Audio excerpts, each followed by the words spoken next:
আলাইকুম ওয়া রাহমাতুল্লাহি ওয়া বারাকাতুহু।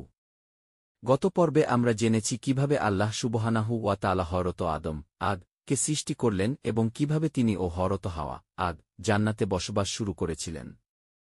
আমরা আরও জেনেছি কিভাবে শয়তানের প্ররোচনায় তারা আল্লাহর হুকুম অমান্য করে পৃথিবীতে নেমে আসতে বাধ্য হয়েছিলেন।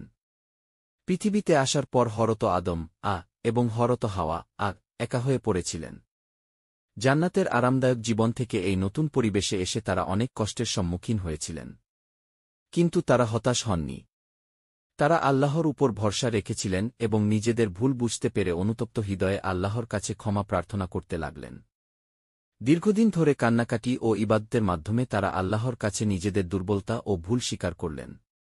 আল্লাহ তাআলা পরম দয়ালু। অবশেষে তিনি তাদের তওবা কবুল করলেন।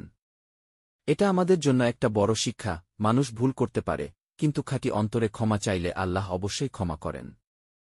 পৃথিবীতে হযরত আদম ও হযরত হাওয়া নতুন জীবন শুরু করলেন।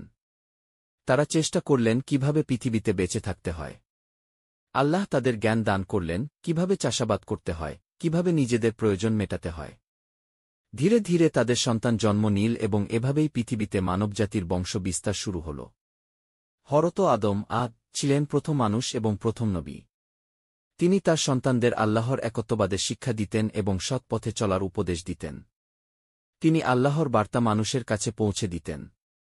তার জীবন ছিল সংগ্রাম ও আল্লাহর প্রতি আত্মসমর্পণের এক উজ্জ্বল দৃষ্টান্ত। হযরত আদম এর এই কাহিনী আমাদের শেখায় যে ভুল করা মানুষের স্বভাব, কিন্তু সেই ভুল থেকে শিক্ষা নিয়ে আল্লাহর দিকে ফিরে আসাই বুদ্ধিমানের কাজ। আমাদের উচিত সবসময় আল্লাহর হুকুম মেনে চলা এবং শয়তানের প্ররোচনা থেকে নিজেদের রক্ষা করা। আল্লাহ আমাদের সকলকে হযরত আদম এর শিক্ষা অনুযায়ী জীবনযাপন করার তৌফিক দান করুন। আমিন। ওয়া আখিরু দাওয়ানা আনিল হামদুলিল্লাহি রাব্বিল আলামিন।